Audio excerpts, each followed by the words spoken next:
بسم الله الرحمن الرحيم والعاديات ضبحا فالموريات قدحا فالمغيرات صبحا فأثرن به نقعا فوسطن به جمعا إن الإنسان لربه لكنود وإنه على ذلك لشهيد وإنه لحب الخير لشديد أفلا يعلم إذا بعثر ما في القبور وحصل ما في الصدور.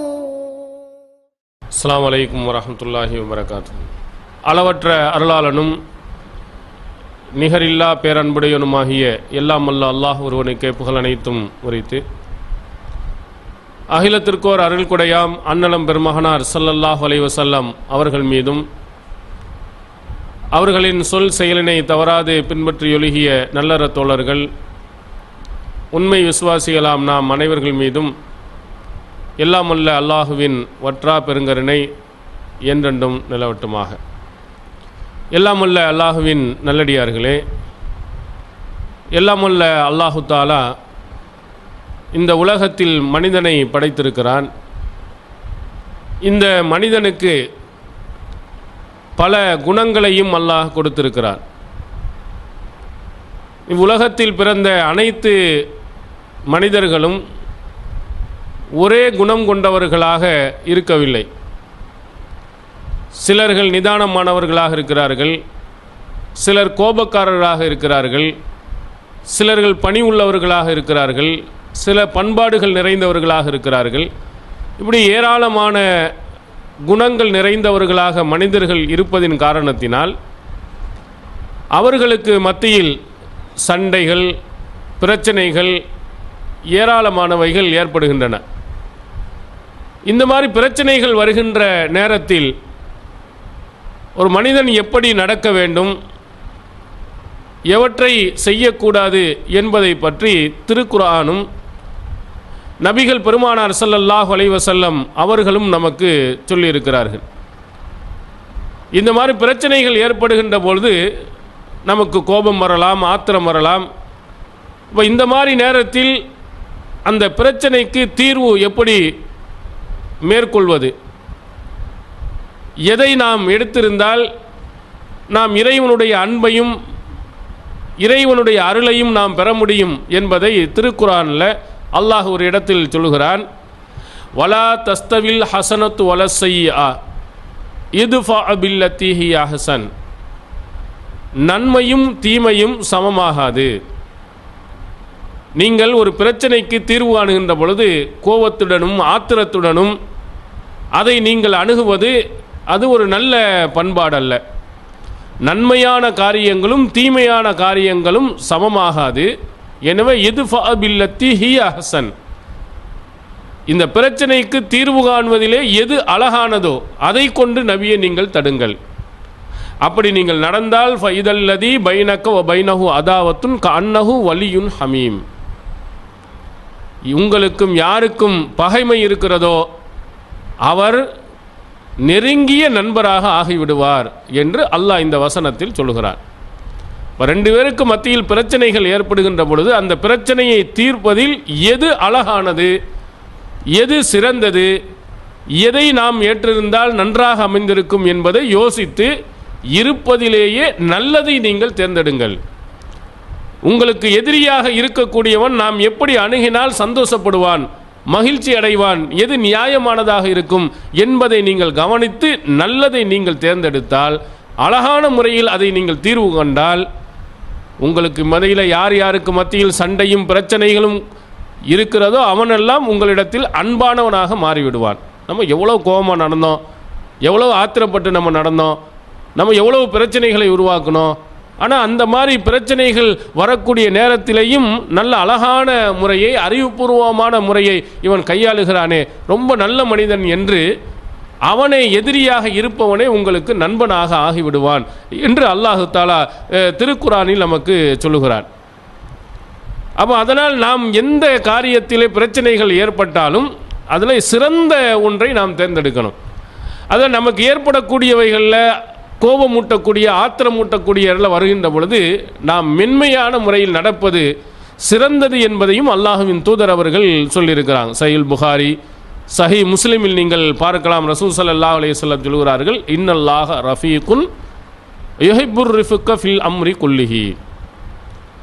அல்லாஹு தாலா மென்மையானவன், அவன் மென்மையாக நடப்பதையே அவன் விரும்புகிறான். எல்லா விஷயத்திலையும் இறைவன்கிட்ட இருக்கக்கூடிய நல்ல பண்பாடுகளை மனிதர்களாக இருக்கக்கூடிய நம்மளும் கொஞ்சம் கொண்டு வரணும். அதில் இறைவன்கிட்ட இருக்கக்கூடியது ரொம்ப மென்மையானவன் அல்லாஹ், ரொம்ப கடுமையாக அவன் நடப்பது இல்லை. இந்த மனிதன் செய்யக்கூடிய ஒவ்வொன்றுக்கும் அவ்வப்போது அல்லாஹு தாலா தண்டித்திருப்பான் என்று சொன்னால் அந்த உலகத்தில் எந்த உயிரினமும் இருக்கவே செய்யாது. நம்ம செய்யக்கூடிய ஒரு தப்புக்கு உடனடியான தண்டனை அல்லாஹ் கொடுத்திருந்தால் இந்த உலகத்தில் எந்த மனிதனுமே வாழ முடியாது. ஏன்னா எல்லா மனிதனும் தவறு செய்கிறான். அப்போ அல்லாஹ் என்ன செய்கிறான்? மென்மையான முறையில் அதை என்ன செய்கிறான்? அணுகுகிறான். உடனடியாக அவனுக்கு தண்டனை கொடுப்பதில்லை, அவனுக்கு அவகாசத்தை அல்லாஹ் கொடுக்குறான். அந்த மாதிரி இறைவனிடத்தில் இருக்கக்கூடிய அந்த மென்மை என்ற அந்த தன்மையை நீங்களும் எடுத்துக்கொள்ளுங்கள். எல்லா விஷயத்திலையும் இதை நீங்கள் பின்பற்றுங்கள் என்று அல்லாஹுவின் தூதர் அவர்கள் நமக்கு சொல்லுகிறார்கள். அப்போ இந்த மாதிரி நம்ம நடந்தால் நமக்கு கிடைக்கக்கூடிய நன்மைகள் என்ன என்பதையும் ரசூலுல்லாஹி ஸல்லல்லாஹு அலைஹி வஸல்லம் அவர்கள் சொல்கிறார்கள். வயோத்தி அலர் ருஃபிக்கி மாலா யோத்தி அலல் உன்ஃபி. கடுமையான முறையில் நாம் நடக்கும் பொழுது கொடுக்காததை மென்மையாக இருக்கின்ற பொழுது அல்லாஹ் கொடுக்கிறான். கடுமையாக நம்ம நடந்தோம்டா, கோபமாக நம்ம நடந்தோம்டா, அந்த நேரத்தில் அல்லாஹ் கொடுக்காததை மென்மையாக நடக்கின்ற பொழுது நிறைய கொடுக்குறான். அல்லாஹ் இறைவனுடைய அருளை கொடுக்குறான். கோபக்காரனுக்கு கொடுக்கறது இல்லை, ஆத்திரக்காரனுக்கு அல்லாஹ் கொடுப்பதில்லை.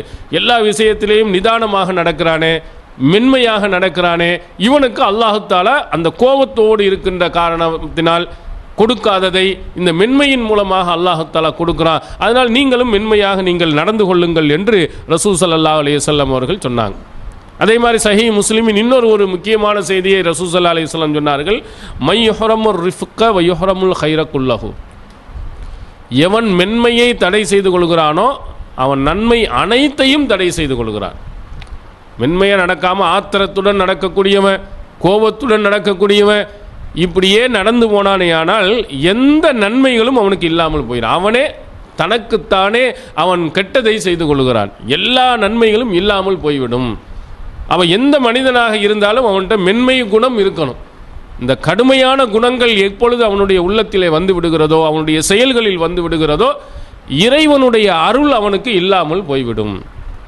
அப்போ அந்த மாதிரி என்ன செய்யக்கூடாது? நம்முடைய வாழ்க்கையில் நடக்கூடாது. எந்த மனிதனாக இருந்தாலும் பிரச்சனைகளை அவன் சந்திப்பான், கஷ்டங்களை அவன் சந்திப்பான், முரடர்களை அவன் சந்திப்பான், பிரச்சனை ஏற்படுத்துபவர்களை சந்திப்பான். அப்போ அந்த மாதிரி நேரங்களில் ஆத்திரப்பட்டு நடந்து விடாமல் அந்த நேரத்தில் அல்லாஹ்வும் தூதரும் காட்டிய அடிப்படையில் அவன் மென்மையாக நடக்கின்ற பொழுது அவன் கொண்டிருக்கக்கூடிய அந்த பொறுமையின் காரணத்தினால், நிதானத்தின் காரணத்தினால் அல்லாஹ் தஆலா என்ன செய்கிறான்? நன்மையை கொடுக்குறான்.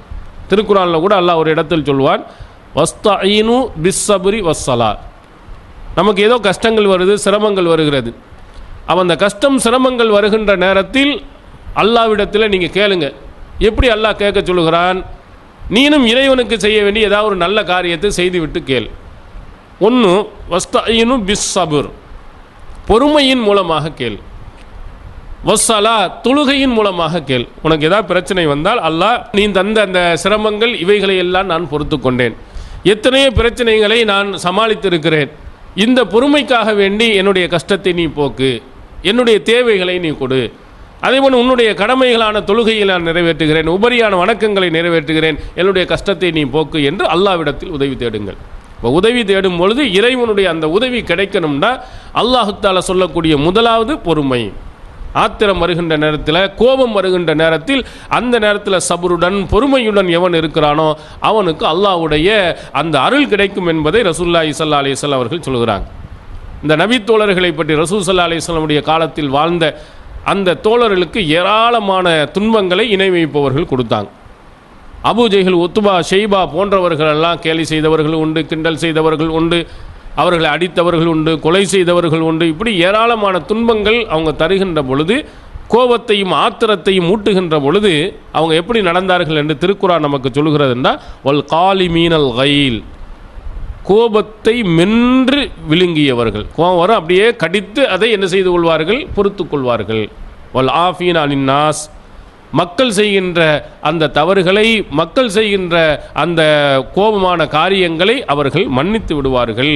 வல்லாஹு யுஹிப்புல் முஹ்சினீன், இந்த மாதிரி உபகாரிகளை அல்லாஹு தஆலா நேசிக்கிறான் என்று திருக்குர்ஆன் அல்லாஹ் சொல்கிறான். அந்த நபி தோழர்கள்ட்ட ரொம்ப கோபமாக நடக்கின்ற பொழுது, ஆத்திரமாக நடக்கின்ற பொழுது, அப்பொழுதெல்லாம் அந்த கோபத்தை மென்று அது பொறுமையுடன் இருந்தாங்க, நிதானத்துடன் அவர்கள் நடந்து கொண்டார்கள்.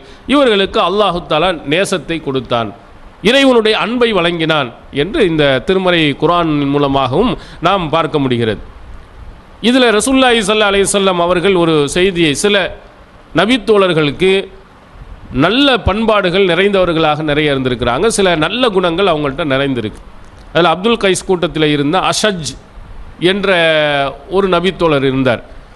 அவரை பார்த்து ரசூல் ஸல்லல்லாஹு அலைஹி வஸல்லம் சொன்னார்கள், இன்ன ஃபீக ஹஸ்லத்தைன், உம்மிடத்தில் 2 நல்ல குணங்கள் இருக்கிறது. யுஹிப்புஹுமுல்லாஹ், அல்லாஹு தஆலா அந்த குணத்தை, அந்த நல்ல பண்பை அல்லாஹு தஆலா விரும்புகிறான். அல் ஹில்மு வல் உனாத், நல்ல அறிவாற்றல், 2வது நிதானம். இந்த 2மே உன்கிட்ட இருக்குது, அறிவும் இருக்கிறது, நிதானமும் உன்னிடத்தில் இருக்கிறது. இந்த ஆத்திரக்காரனுக்கு புத்தி மட்டும் என்று சொல்லுவாங்க, அந்த மாதிரி நீ ஆத்திரப்படாமல், அவசரப்படாமல், நிதானத்துடனும் அறிவாளியுடன் நடக்கிறா. அதனால் அல்லாஹு தஆலா இந்த 2 பண்பையும் உன்னை நேசிக்கிறான். அறிவாளியாக நடப்பதும் அல்லாஹ் விரும்பக்கூடியது, நிதானத்துடன் நடப்பதும் விரும்பக்கூடியது என்ற சொன்ன செய்தியை சஹீஹ் முஸ்லிமில் நாம் பார்க்க முடிகிறது. இப்போ நபிகள் பெருமானார் ஸல்லல்லாஹு அலைஹி வஸல்லம் அவர்கள் அந்த அஸ்ஜா என்ற அந்த நபி தோழரிடத்தில் இருந்த இந்த சிறந்த பண்பை பாராட்டுகிறார்கள். நீங்கள் ரசூல் ஸல்லல்லாஹு அலைஹி வஸல்லம் அவங்கள்ட்ட இருந்த ஒரு நல்ல உயர்தரமான ஒரு பண்பாடை நீங்கள் பார்க்கலாம். நம்மெல்லாம் ஒருவன் நம்ம போன்று இருக்கக்கூடியவன் கொஞ்சம் நம்மளை விட சிறந்தவனாக இருந்துட்டான்னு சொன்னால் நம்மளால் பொறுத்து கொள்வது இல்லை. அவன்கிட்ட நல்லது இருந்தாலும் கூட நாம் என்ன செய்வோம் என்றால், அவன் அந்த குறை செய்கிறான், இது சரியில்லை, அது சரியில்லை என்று சொல்லுவோம். நல்ல விஷயங்களை நாம் பாராட்ட மாட்டோம். ஆனால் அல்லாஹ்வின் தூதர் அவர்கள் எப்படிப்பட்டவர்கள்னா, அவங்க தான் உலகத்திலேயே சிறந்தவர்களாக இறை தூதராக இருந்தாலும் நல்ல குணங்கள், நல்ல பண்பாடுகள் இன்னொருவர்கிட்ட இருந்தால் அதை பாராட்டுவார்கள், அதை ஊக்குவிப்பார்கள். உதாரணத்துக்கு சொல்ல வேண்டுமானால், அஷ்அரீன் என்ற ஒரு கூட்டத்தினர்கள் இருந்தாங்க. அவங்கள்ட்ட சில நல்ல பண்பாடுகள் இருந்தது. யமன் பகுதியில் இருந்து வந்தவர்கள் அஷ்அரீன் கூட்டத்தினர்கள். அந்த மக்களை பார்த்து ரசூலுல்லாஹி ஸல்லல்லாஹு அலைஹி வஸல்லம் அவர்கள் சொன்னாங்க, அவங்கள்ட்ட இருந்த என்ன நல்ல பண்பாடுண்டா, அந்த சமுதாய மக்களுக்கு ஒரு பசி பட்டினை என்று ஏதாவது வந்துவிட்டால் அவங்கள்ட்ட இருக்கக்கூடிய உணவுகளை எல்லாம் ஒரு துணியில் என்ன செய்வார்களாம், கொட்ட செய்வாங்க. யார் அந்த சமுதாயத்தை சார்ந்தவங்க உங்கள்கிட்ட எவ்வளவு உணவுகள் இருக்கோ எல்லாத்தையும் கொண்டு மொத்தமாக கொட்டுங்க. பிறகு என்ன செய்வார், சும்மா இக்தஸமு பைனஹும் பிஸ்ஸவியா, அனைவர்களும் சமமாக பிரித்து கொண்டு போய்விடுவார்கள். பணக்காரன் ஏழை எல்லாருமே தன்னை இருக்கிறத கொடுப்பான். ஆனால் பிரிக்கும் பொழுது ஏழையாக இருந்தாலும் சரி, பணக்காரனாக இருந்தாலும் சமமாக பிரித்து கொண்டு போயிடுவாங்க. ஒரு 100 மூட்டை அரிசி ஒருத்தன் கொடுக்குறான், ஒருத்தன் 10 மூட்டையை கொடுக்குறான், ஒருத்தன் அரை மூட்டையை கொடுக்குறான், ஒருத்தன் ஒரு படியை கொடுக்குறான், ஒருத்தன் ஒன்றுமே இல்லாமல் போகிறான். அப்போ கடைசியில் பிரிக்கின்ற பொழுது பார்த்தா ஆளுக்கு 25 கிலோ வரும் என்று சொன்னால், 10 மூட்டை 100 மூட்டை போட்டவனுக்கு 25 கிலோ, ஒன்றுமே இல்லாதவனுக்கும் 25 கிலோ என்று அந்த கஷ்டங்களை அந்த சமுதாயம் எல்லாம் என்ன செய்கிறார்கள், பகிர்ந்து கொண்டாங்க. இது அல்லாஹ்வின் தூதர் அவர்கள் எப்படி புகழ்ந்தாங்க, ஃபஹும் மின்னி அன மின்ஹும், அவர்கள் என்னை சார்ந்தவர்கள், அவர்களை நான் சார்ந்தவன் என்றான். அவங்க என்னை சார்ந்தவர்கள், நான் அவர்களுடன் இருக்க விரும்பக்கூடியவன் என்று நபி ஸல்லல்லாஹு அலைஹி வஸல்லம் அவர்கள் சொன்ன செய்தி புகாரில் பார்க்கிறோம். இப்போ அவங்கள்ட்ட இருந்த ஒரு நல்ல பண்பாடை அல்லாஹ்வின் தூதர் அவர்கள் பெருமையாக சொல்கிறார், நான் அவங்களோடு இருக்கக்கூடியவன், அவர்கள் என்னோடு இருக்கக்கூடியவர்கள், அந்த பண்பாடு ஒரு சிறந்தது என்று அந்த பண்பாட்டை புகழ்ந்து சொன்னாங்க. அதே மாதிரி அஸ்ஜா, அவர்கிட்ட இருந்த நல்ல பண்பு அறிவாற்றலும் நிதானமும். அந்த நிதானம் ஒருவன் இழந்து விடுவான் என்று சொன்னால் அவ்வளவுதான், அவனுடைய அறிவு வேலை செய்யாமல் போயிடும். அவனுடைய அல்லாஹ் கொடுத்திருக்கக்கூடிய அந்த சிறந்த ஒரு அற்புதமான அந்த 6வது அறிவு வேலை செய்யாமல் போகின்ற பொழுது மிகப்பெரிய நஷ்டத்தை அவன் சந்திப்பான். வீட்டில் ஏதாவது ஒரு பிரச்சனை, அந்த பிரச்சனை வருகின்ற பொழுது அதை சரியாக கையாளாமல் கோபத்தில் என்ன செய்வான், கையில் கிடைப்ப தூக்கி அடிப்பான், டிவியில் அடித்து நொறுங்கி போயிடும். அவ்வளவுதான். 10-20 ரூபாய்க்கு உள்ள டிவி போயிடும். அப்புறம் கொஞ்ச நேரம் கழித்து அந்த கோபம் குறைந்த பொழுது தான் நம்ம செஞ்ச தப்பு நம்ம வழங்குவான். அப்போ அந்த நேரத்தில் அவன் நிதானத்தை கடைபிடித்திருந்தாருமையானால் 20-30 ரூபாய்க்குள்ள அந்த பணம் அவனுக்கு மிச்சமாக என்ன செஞ்சிருக்கும், வந்திருக்கும். அப்போ இந்த நிதானத்தை அல்லாஹு தாலா, அல்லாஹ்வின் தூதர் அவர்கள் இதைத்தான் பேணுமாறு சொன்னார்கள். அந்த மாதிரி மக்களை ஊக்குவித்தும் இருக்கிறாங்க. இது மாதிரி நம்முடைய வாழ்நாளில் எப்படி நம்ம நிதானத்தை இழக்கிற மாதிரி பல சந்தர்ப்பங்களை நாம் சந்தித்தோமோ அதே மாதிரி அல்லாஹ்வின் தூதர் அவர்களும் சந்தித்தாங்க.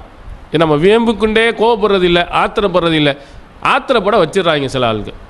அந்த மாதிரி பேசி விடுகிறார்கள், அந்த மாதிரி எழுதி விடுகிறார்கள். அப்போ நம்மளால் தாங்க முடியாமல் கோபத்தினுடைய உச்சகட்டத்தில் நம்ம நிதானம் இழந்து என்ன செய்து விடுகிறோம், மரபு மீறி நடந்து விடுகிறோம். அப்போ இந்த மாதிரி நடக்கக்கூடிய கட்டங்கள் அல்லாஹ்வின் தூதருடைய காலத்திலையும் நடந்தது, நபித்தோழர்களுக்கும் நடந்திருக்கிறது. அப்போ அந்த மாதிரி நேரங்களில் ரசூலுல்லாஹி ஸல்லல்லாஹு அலைஹி வஸல்லம் அவர்கள் எப்படி நடந்தார்கள் என்பதை நீங்கள் பாருங்கள். அதில் சில சம்பவங்களை உங்களுக்கு நான் நினைவூட்டுகிறேன். சஹீஹுல் புகாரியில் இடம்பெறுகிறது. மதீனாவிலே யூதர்கள் நிறைய பேர் இருந்தாங்க. அந்த யூதர்கள் நபி ஸல்லல்லாஹு அலைஹி வஸல்லம் அவர்களை கிண்டல் பண்ணுறது, கேலி பண்ணுறது, அவங்கள எப்படா காலி பண்ணலாங்கிற முயற்சி பண்ணுறது, இப்படிலாம் நிறைய வேலையை செய்து கொண்டு இருந்தான். ரசூல் ஸல்லல்லாஹு அலைஹி வஸல்லம் அவங்கள சந்திக்கிறது, வார்த்தையில் அல்லாஹ்வின் தூதர் அவர்களை குத்தி காட்டி அவங்க மனசை புண்படுற மாதிரி நடக்கிறான். அதான் அல்லாஹு தாலா திருக்குரானில் சொல்லும் பொழுது, வேதம் கொடுக்கப்பட்டவர்களிடத்திலிருந்தும் இணை வைப்பவரிடத்திலிருந்தும் அதன் கசீரா ஏராளமான துன்புறுத்தும் வாசகங்களை நபியை நீங்கள் செவியுறுவீர்கள் என்று அல்லாஹு தாலா திருக்குரானில் என்ன செய்கிறான் சொல்லுகிறார். இந்த மாதிரி ஒரு தடவை வருகிறார் ரசூல் ஸல்லல்லாஹு அலைஹி வஸல்லம் அவர்களை சந்திக்க வருகின்ற பொழுது, அப்பொழுது அங்கே இருக்கக்கூடிய நபி ஸல்லல்லாஹு அலைஹி வஸல்லம் அவர்களை பார்த்து சொல்லுகிறார், அஸ்ஸாமு அலைக்கும். நம்மளாம் எல்லாம் என்ன எப்படி சொல்லுவோம், அஸ்ஸலாமு அலைக்கும் என்று சொல்லுவோம். ஆனால் அவன் என்ன சொல்லுகிறான்னா அஸ்ஸாமு அலைக்கும். அந்த லாம்ங்கிற வார்த்தையை எடுத்துட்டோம்னா மரணம் என்ற பொருள் தந்துடும். அஸ்ஸலாம் என்றால் சாந்தி, சமாதானம், அருள் என்ற பொருள் கிடைக்கும். அஸ்ஸாமு அப்படின்னு நம்ம சொன்னோமையானால் மரணம் என்ற பொருள் வந்துடும். அப்படி சின்ன ஒரு எழுத்தை எடுத்து விட்டு அல்லாஹ்வின் தூதர் அவர்களை அஸ்ஸாமு அலைக்கும், உங்களுக்கு மரணம் உண்டாகட்டும். இப்படி சொன்ன உடனேயே பக்கத்தில் அன்னை ஆயிஷா சித்திகா ரலியல்லாஹு அன்ஹா அவர்கள் டக்குன்னு கண்டுபிடிச்சிடுறாங்க, இவன் அஸ்ஸலாமு அலைக்கும்னு சொல்லாமல் அஸ்ஸாமு அலைக்கும்னு சொல்கிறான். அப்படியே அவங்களுக்கு கோபம் விடுகிறது. பதில் சொல்லுகிறார்கள், வ அலைக்கும் ஸாம் வல் லஅனத்து, உனக்கும் மரணம் உண்டாகட்டும், லஅனத்து சாபமும் உண்டாகட்டும் என்று கோபத்தோடு ஆயிஷா நாயகி அவர்கள் சொல்லுகிறார். அவன் சலாம் என்று சொல்வதற்கு பதிலாக மரணம் வேண்டும் என்று சொல்லும் பொழுது நம்ம கண்டிப்பாக ஆத்திரம் வரத்தான் செய்யும், நமக்கு கோபம் வரத்தான் செய்யும். அப்போ அந்த மாதிரி கோபம் வருகின்ற நேரத்தில் அன்னை ஆயிஷா சித்திகா அவர்கள் கோபப்பட்டு அல்லாஹ்வின் தூதர் அவர்களுக்கு மரணம் வரணும்னு சொல்லிட்டானே என்று கோபப்பட்டு அவங்களுக்கு திரும்ப உனக்கும் வரட்டும்டா, இன்னும் சாபம் உனக்கு வரட்டும் என்று சொன்னாங்க. அப்போ ரசூலுல்லாஹி ஸல்லல்லாஹு அலைஹி வஸல்லம் அவர்கள் ஆயிஷா நாயை பார்த்து மகளன் யா ஆயிஷா, ஆயிஷாவே நிதானமாக இரும், அவசரப்படாதே, ஆத்திரப்படாதே என்று சொன்னாங்க. அப்போ ஆயிஷா நாயை கேட்டாங்க, அல்லாஹ்வின் தூதர் அவர்களா, அவலம் தஸ்மஉ மா யகூல், அவங்க சொன்னதை நீங்கள் கேட்கலையா, அவன் என்ன சொன்னான் தெரியுமான்னு கேட்டாங்க. தெரியும், நான் தான் அவன் அழைக்கும் என்று சொல்லிவிட்டேனே, எனக்கு மரணம் உண்டாகட்டும் அவன் தெளிவாக சொன்னான், எனக்கு என்ன பிரார்த்தனையோ அதுவும் உனக்கு உண்டாகட்டும், நான் அதே அளவுக்கு நான் சொல்லிவிட்டேனே அப்படின்னு சொல்லிவிட்டு அல்லாஹ்வின் தூதர் அவர்கள் சொன்னார், இன்னல்லாஹ யுஹிப்புர் ரிஃப்க ஃபில் அம்ரி குல்லி, எல்லா விஷயத்திலும் மென்மையாக நடக்க அல்லாஹ் தஆலா விரும்புகிறான். எனவே இந்த மாதிரி ஆத்திரப்பட்டு இந்த மாதிரி வாசகங்களை, கடினமான வாசகங்களை நீர் பயன்படுத்தாதேர் என்று ஆயிஷா நாயி அவர்களுக்கு ரசூல் ஸல்லல்லாஹு அலைஹி வஸல்லம் அவர்கள் அறிவுரை சொன்னாங்க. அப்போ இதில் ஆயிஷா நாயி மேலே எந்த குற்றமும் இல்லை, அவங்க எந்த தப்பும் செய்யலை. முதல்ல வந்தவன், ஆத்திரத்தை ஏற்படுத்தி வந்தவன் யார் என்று சொன்னால் அவன் தான் சொன்னான். அந்த பேச்சில் சில வார்த்தைகளை தடினமான வார்த்தைகளை சொன்ன காரணம் தான் ஆயிஷா நாயி அவங்களுக்கு கோவம் வந்துச்சு. அதனால் அந்த மாதிரி வாசகத்தை சொன்னாங்க. ஆனால் அதையும் கூட ரசூல் ஸல்லல்லாஹு அலைஹி வஸல்லம் அவர்கள் சொல்லாதேன்னு சொன்னாங்க. அப்போ அவர்கள் இந்த வார்த்தையுடன் நின்ற காரணத்தால் இன்னும் பிரச்சனை இல்லை. நீங்கள் பார்க்கலாம், ரெண்டு பேருக்கு மத்தியில் சின்ன ஒரு சாதாரண ஒரு விஷயத்துக்காக வேண்டி சண்டை வந்து அது கொலை அளவுக்கெல்லாம் முடிந்திருக்கிறது. ஓசி பீடி ஒருத்தன் கேட்குறான், அது இல்லை என்று சொன்னதற்காக வேண்டி எப்படா இல்லை என்று நீ சொல்லலாம் அப்படின்னு சண்டை வந்து அந்த ₹1 பீடிக்காக வேண்டி மதிப்பில்லாத எவ்வளோ மதிப்பு மிக்க இந்த உயிரையே என்ன செஞ்சுனா கொண்டு குமித்து விடுகிறார். இப்படி ஒரு சில வார்த்தைகள் அவர்களுக்கு மத்தியில் ஆத்திரத்தையும் கோபத்தையும் ஊட்டி மிக உயர்ந்த தன்னுடைய உயிரையை இழக்க வேண்டிய நிலைமையை நாம் இன்று பத்திரிகையில் பார்க்கிறோம், நம்முடைய நண்பர்கள் விஷயத்தில் நாம் பார்க்கிறோம். அதனால் அல்லாஹ்வின் தூதர் அவர்கள் அழகாக சொன்னார்கள், இப்படி மாதிரி ஆத்திரம் ஊட்டுற மாதிரி வருவான். அதே அளவுக்கு இஸ்லாம் வந்து கொஞ்சம் கூடுதல் உச்சவட்டமாக என்ன சொல்லுது, ஃபமன் யுத்ததா ஃபஅத்தது முஸ்லிம் ஆத்ததா அலை, நீ மன்னிச்சு விட்டால் சிறந்தது. ஆனால் அவன் வரம்பு இருந்தான்னா அதே அளவுக்கு தான் வரம்பு என்னமே தவிர அதை விட கூடுதலாக போயிடக்கூடாது. ரசூல் ஸல்லல்லாஹு அலைஹி வஸல்லம் அவர்கள் அவனுக்கு உங்களுக்கு மீது மரணம் உண்டாகட்டும் சொல்லும்போது என்ன சொன்னாங்க, உனக்கும் அப்படியே இருக்காகட்டும், அப்படி அவ்வளவுதான். இந்த அளவுக்கு நடக்கலாம். அதுக்கு மேலே லேனத்து உண்டாகட்டும், சாபம் உண்டாகட்டும், நாசமாக போக, பேதியில் போகன்னு இப்படி என்ன செய்யக்கூடாது, திட்டக்கூடாது. நீங்கள் பார்த்தீங்கன்னா சின்ன ஒரு கொலாயடி சண்டையில் நீங்கள் பார்த்துருங்க, உலகத்தில் உள்ள குடும்பத்தை எல்லாம் இழுத்து நாரடிச்சிருவாங்க. யார் தண்ணியை பிடிக்க போன இடத்துல அவனுக்கு முன்னால் இவன் வந்து என்ன செய்வான், குடத்து தண்ணியை பிடிச்சிட்டு போயிடுவான், அல்லது தண்ணியை கொட்டி விட்டுட்டு போயிடுவான். அந்த சின்ன பிள்ளைகள் ஏதாவது சண்டை வந்துடும், அவன் ஊரில் உள்ள எல்லாத்த பிரச்சனைகளையும் உண்டு நிதானம் இழந்து மோசமான வார்த்தைகளை என்ன செய்கிறான் நம்ம பயன்படுத்துகிறோம். நம்ம மஷூராவில் உட்காந்துட்டு கொண்டு இருப்போம், ஏதாவது ஒருவர் தவறுதலான ஒரு வார்த்தையை சொல்லிவிட்டாருன்னா இந்த மாதிரி சொல்லாதீங்கன்னு கண்டிக்கலாம். ஆனால் அதற்கு பதிலாக அவர் 1 சொன்னார்னா இவர் 9 சொல்வது, அவன் 9 சொன்னவொன்னா அவருக்கு ஆத்திரம் வந்து அவர் 18 சொல்வது, இப்படியே என்ன செய்கின்றதா சண்டை பெரிய அளவில் என்ன செய்ய போய்விடுகிறது. அப்போ இந்த மாதிரி எல்லாம் நடக்கக்கூடாதுங்கிறது தான் அல்லாஹ்வின் தூதர் அவர்கள் ஆயிஷா நாயி அவர்களுக்கு நிதானம் வேண்டும், இன்னும் ஆத்திரப்படக்கூடாது, அவசரப்பட்டு விடக்கூடாது என்று நமக்கு உணர்த்துறாங்க. அதே மாதிரி சிலர்கள் நம்மளை ஆத்திரம் ஊட்டக்கூடியது சிலர்கள் வீம்புக்கு செய்கிறவர்கள் யார், யூதர்கள் மாதிரி செய்வான். ஒரு சிலர்கள் விவரம் இல்லாதவர்கள் இருப்பாங்க, அவனுக்கு அறிவாற்றல் ரொம்ப குறைவு, சிந்தனை திறன் தெரியாது, நாகரிகங்கள் தெரியாது, அப்படி ஒரு சிலர்கள் இருக்கிறாங்க. அப்போ அந்த மாதிரிலாம் இருந்தார்களே, ஆனால் அவங்கள்ட்ட நம்முடைய வீரத்தை எல்லாம் காட்டக்கூடாது. அவனுடைய சூழ்நிலையை விளங்கி அவனுக்கு தகுந்த மாதிரி நம்ம மென்மையாகத்தான் என்ன செய்யணும், நடக்கணும். சஹீல் புகாரியில் ஒரு செய்தி இடம்பெறுகிறது, நீங்கள் பாருங்கள்.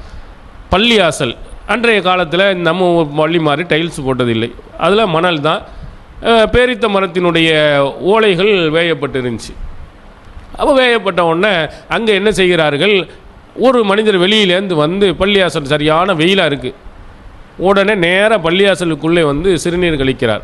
பால ஃபில் மஸ்ஜித், பள்ளியாசலுக்குள்ளே உடனே சிறுநீர் கழிச்சிட்டார். விடுவோமா? அல்லாஹுவை வணங்கக்கூடிய இடத்துல ஒருத்தர் சிறுநீர் கழித்தோம் என்று சொன்னால் எவ்வளோ கோவரும், கூட்டமாக போய் அடிக்க போகிறார்கள்.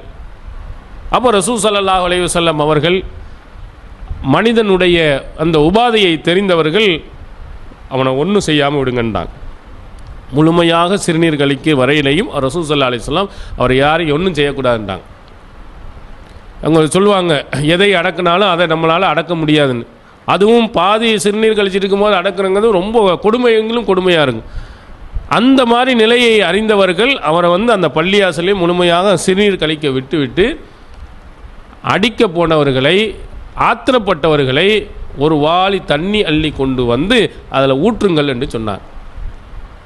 தப்பு செய்தவர் அவர், ஆனால் என்ன செய்கிறாங்க, ரசூல் ஸல்லல்லாஹு அலைஹி வஸல்லம் நம்ம இந்த தோழர்கள்ட்ட சொல்லி தண்ணி அள்ளி ஊற்ற சொல்லி அந்த மனிதரை அழைத்து சொன்னாங்க, இங்கே வாங்க தம்பி, இந்த இறை இல்லம் இருக்கிறதே இது தொழுவதற்காகவும் திக்ரு செய்வதற்காகவும் திருக்குரானை ஓதுவதற்காகவும் கட்டப்பட்ட பள்ளியாசல்.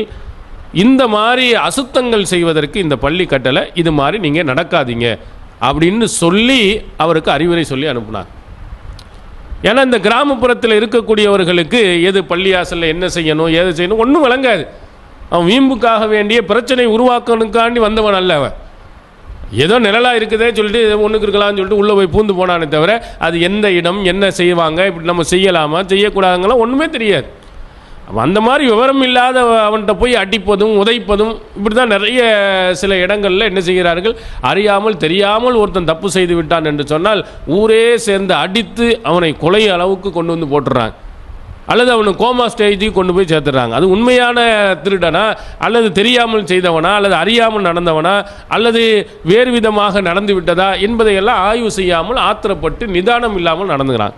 அப்போ அல்லாஹ்வின் தூதர் அவருடைய காலத்தில் நபித்தோழர்களை கோபத்தை ஊட்டுகின்ற மாதிரி ஒரு நிகழ்வு நடக்கின்ற பொழுது அந்த மனிதர் அந்த மாதிரி நிலையில் உள்ளவன் அல்ல, விவரம் தெரியாதவனாக இருக்கிறான், எனவே அவரிடத்தில் இப்படி நடக்காதீர்கள் அப்படின்னு அல்லாஹ்வின் தூதர் அவர்கள் சொல்லி அவர்களை என்ன செய்கிறாங்க, திருத்துறாங்க. அதே மாதிரி இன்னொரு மனிதர், இந்த செய்தியில் கூட ரசூல் ஸல்லல்லாஹு அலைஹி வஸல்லம் அவர்கள் கடைசியில் என்ன சொன்னாங்க, நபித்தோழர் இன்னமா புஇஸ்தும் முயஸ்ஸிரீன் வலம் துபாசு முஅஸ்ஸிரீன், நீங்கள் மென்மையானவர்களாகவே அனுப்பப்பட்டீர்கள், கடுமையாக நடக்கக்கூடியவர்களாக ஆக்கப்படல. ஒரு முஸ்லீமாக ஒரு இஸ்லாத்தை ஏற்றவனாக இருந்தால் அவன்கிட்ட நிறைய மென்மை இருக்கணும், விரண்டோடுற மாதிரி என்ன செய்யக்கூடாது, உங்களுடைய காரியங்கள் இருக்கக்கூடாது, அவன் திருந்துவதை போன்று நிதானத்துடன் நீங்கள் நடக்க வேண்டும் என்ற செய்தியையும் அந்த தோழருக்கு சொல்லி காட்டினாங்க. அதே மாதிரி இன்னொரு செய்தியை நீங்கள் பார்க்கலாம், இதுவும் சஹீஹுல் புகாரியில் இடம்பெறுகிறது. அல்லாஹ்வின் தூதர் அவர்கள் ஒரு பயணத்தில் போயிட்டுருக்கிறாங்க. அந்த பயணத்தில் போயிட்டு இருக்கும்போது ஒரு கிராமப்புறத்தில் இருக்கக்கூடியவர் அல்லாஹ்வின் தூதர் அவர்களுக்கு பின்னால் இருந்து ஒரு போர்வையை போட்டு கழுத்தை பிடித்து இறுக்கிறார். கடுமையான இறுக்கம். எந்த அளவுக்கு என்று சொன்னால் ரசூல் ஸல்லல்லாஹு அலைஹி வஸல்லம் கழுத்தில் அப்படியே பட்டை விழுந்து விடுகிறது, அதனுடைய அழுத்தம் பதிந்து விடுகிறது. அந்த அளவு கடுமையாக இழுத்து ஏதோ ஒரு முன்னால் உள்ள விரோதி மாதிரி, அல்லது அவன் குடும்பத்தில் அல்லாஹ்வின் தூதர் அவர்கள் ஏதோ ஒரு பிரச்சனையை பண்ண மாதிரி, நபி ஸல்லல்லாஹு அலைஹி வஸல்லம் அவர்கள் அவங்க குடும்பத்துக்கு கெடுதி செஞ்ச மாதிரி, அதற்கு பழிக்கு பழி வாங்குற மாதிரி அவருடைய நடவடிக்கை இருந்துச்சு. இழுத்துட்டு என்ன செஞ்சார், முர்லி மிம் மாலில்லாஹில்லதி இந்தக, உம்மிடத்தில் அல்லாஹ்வுடைய பொக்கிஷம் வச்சிருக்கிய செல்வம், அதுலேருந்து எனக்கு எதையாவது கொஞ்சம் கொடுக்க சொல்லும். அல்லாஹ்வின் தூதர் அவர்கள் ஒரு தலைவர் என்பதையும் புரிஞ்சிருக்கிறார் அந்த ஆள், மற்ற தோழர்கள்லாம் பக்கத்தில் வர்றாங்க என்பதையும் தெரிந்திருக்கிறார். தெரிந்தவருக்கு பார்த்து தனக்கு உதவி வேண்டும் என்பதை கழுத்தில் துணியை போட்டு இறுக்கி ரசூல் ஸல்லல்லாஹு அலைஹி வஸல்லம் அவர்களுக்கு காயம் ஏற்படுகின்ற அளவுக்கு நடந்து பணத்தை கொடு அப்படின்னு கேட்குறார். இப்படி நடந்தால் நம்ம நிதானத்தை இழப்போம். நம்முடைய தோழரின் மீது, தன்னுடைய உயிரிலும் மேலாக இருக்கக்கூடிய ஒரு இறை தூதரின் மீது இவ்வளவு கடுமையாக நடக்கிறாளா, அல்லாஹ்வின் தூதர் அவர்களையே எங்கள் முன்னாலேயே நீ தாக்குறியான்னு சொல்லிட்டு அடித்து பின்னி எடுத்துகிட்டு போனோம். அல்லாஹ்வின் தூதர் அவர்கள் இந்த மாதிரி நடந்தவரை பார்த்து ஃபல்தஃபத இலை, ரசூல் ஸல்லல்லாஹு அலைஹி வஸல்லம் அவர்கள் அவரின் பக்கம் திரும்பி பார்த்து ஃபலஹிக, சிரிக்கிறார்கள். அல்லாஹ்வின் தூதர் அவர்கள் அவரை பார்த்து கோபப்படவில்லை, ஆத்திரப்படவில்லை. மனிதர்களில் எப்படியெல்லாம் இருக்கிறான் பாருங்கள். ஒரு உதவி கேட்கின்ற பொழுது எவ்வளவு தன்மையாக கேட்கணும், எவ்வளவு பணிவாக கேட்கணும். இது கடன்காரன் கூட இப்படி கேட்டால் கூட ஏற்றுக்கிற மாட்டான், ஒரு உதவி கேட்கக்கூடியவன் இப்படி நடக்கிறானே என்று அல்லாஹ்வின் தூதர் அவர்கள் சிரித்து விட்டு அமரலஹு பி அத்தா, அவருக்கு எதையாவது கொடுத்து அனுப்புங்கள் என்று ரசூல் ஸல்லல்லாஹு அலைஹி வஸல்லம் அவர்கள் சொல்கிறார். பார்த்தீங்களா எவ்வளவு மென்மையாக அல்லாஹ்வின் தூதர் அவர்கள் நடக்கிறாங்கன்னு பார்த்தீங்களா. ரசூல் ஸல்லல்லாஹு அலைஹி வஸல்லம் அவர்களுடைய அணுகுமுறை எப்படி இருந்துச்சு பார்த்தீங்களா. நிறைய பேர்கள் அப்படி தான், நம்ம நினைக்கிற வீம்புக்காக வேண்டிய சண்டைக்கு பெரும்பாலும் வரல. விவரம் தெரியாதவனாக நிறைய பேர் வர்றான், விவரம் தெரியாதவனாக சில வார்த்தைகளை விட்டுறான். ஒரு சபையிலே எப்படி நம்ம பேசணும், ஒரு தலைவரிடத்தில் எப்படி பேசணும், ஒரு மஷூராவில் எப்படி பேசணும், ஒரு பயான்களில் எப்படி பேசணும், அடுத்தவர்கள்ட்ட எப்படி அணுகணுங்கிற அந்த விவரம் பெரும்பாலும் தெரிகிறதில்லை. தெரியாமல் உளறினா அது நம்முடைய உள்ளத்தை கடுமையாக பாதிக்கிற மாதிரி ஆயிடுது. அப்போ பாதிக்கின்ற நேரத்தில் நம்ம என்ன அறிவுபூர்வமாக சிந்திக்கணும். இவன் வீம்புக்கு செய்யலை, விவரம் தெரியாமல் செய்கிறான், அவன்கிட்ட விளக்கம் கொடுப்போம், இந்த மாதிரிலாம் நீ நடக்கக்கூடாது, இந்த மாதிரிலாம் நீ பேசக்கூடாது அப்படின்னு நம்ம என்ன செய்வோம், சொல்லுவோம் என்று போகணும். இறை தூதர் அவர்கள் எப்படி நினைத்திருந்தால் அவனை அடித்து நொறுக்கி இருக்கலாம், நபித்தோழர்கள் அடித்திருக்கலாம். அதையெல்லாம் ரசூல் ஸல்லல்லாஹு அலைஹி வஸல்லம் விரும்பவில்லை. இவன் விவரம் இல்லாதவன் என்பதை புரிந்துதான் சிரித்தவர்கள் அவங்களுக்கு ஏதாவது கொடுத்து அனுப்புங்கள் என்று சொன்னாங்க. அப்போ இந்த மாதிரி மனிதர்கள் இந்த உலகத்தில் நிறைய பேர்கள் இருக்கிறாங்க. நல்ல விஞ்ஞான வளர்ச்சி அடைந்த இந்த காலத்திலே இருக்கிறான், அந்த காலத்திலையும் இருந்திருக்கிறார். இதையும் நீங்கள் என்ன செய்ய வேண்டும், மனதிலே நீங்கள் வைத்து கொள்ளணும். அதே மாதிரி சந்தர்ப்ப சூழ்நிலைகள் சில நேரத்தில் சிலர்களை என்ன செய்கின்றது, தவறான வழிக்கு கொண்டு போய் சேர்த்து விடுகிறது. அப்போ அந்த மாதிரி சந்தர்ப்ப சூழ்நிலைகளினால் ஒருவன் தவறாக நடந்து விடுகிறான் என்று சொன்னால் அவன்கிட்ட கடுமையாக நம்ம நடக்கக்கூடாது.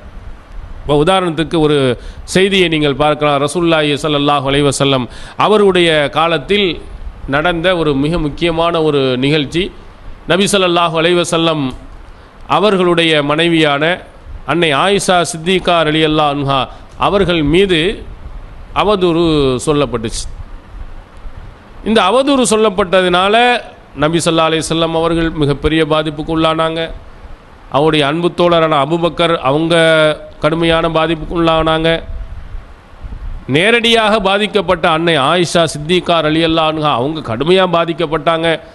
அழுது அவர்களுடைய கண்களில் தண்ணீர் இல்லாத அளவுக்கு ரொம்ப சிரமப்பட்டார்கள். அப்போ அந்த அளவுக்கு ஒரு மிகப்பெரிய ஒரு பாதிப்பை ஏற்படுத்திய ஒரு அவதூறு சம்பவம். இந்த சம்பவத்தை இந்த சமுதாயத்தில் உலாவிட்டவனான அப்துல்லா பின் உபை பின் சலூலுங்கிறவன். இது சஹீல் புகாரியில் விரிவாக பதிவு செய்யப்பட்ட ஒரு செய்தி. நம்ம சுருக்கமாக அந்த பார்க்கலாம். அந்த அப்துல்லா பின் உபை பின் சலூல் என்ன செய்கிறான், மக்களிடத்திலெல்லாம் ஆயிஷா நாயி அவர்களை பற்றி தவறாக சொல்கிறார். ஏன்னா ஒரு ரசூலுல்லாஹி ஸல்லல்லாஹு பனு முஸ்தலக் என்ற போர்க்களத்திலிருந்து போய்விட்டு திரும்பி வரும் பொழுது ஆயிஷா நாயி அவர்களை தவற விட்டு விடுகிறார்கள். ஒட்டக சிவிகையில் அமர்ந்திருப்பார்கள். அவங்க உடல் கனமாக இல்லாத காரணத்தில் இருக்கிறார்கள் என்று நினைத்து வந்துட்டாங்க. ஆனால் ஆயிஷா நாயி வெளியே போனவர்கள் திரும்பி வருகிறார்கள், விட்டுட்டு போயிட்டாங்க.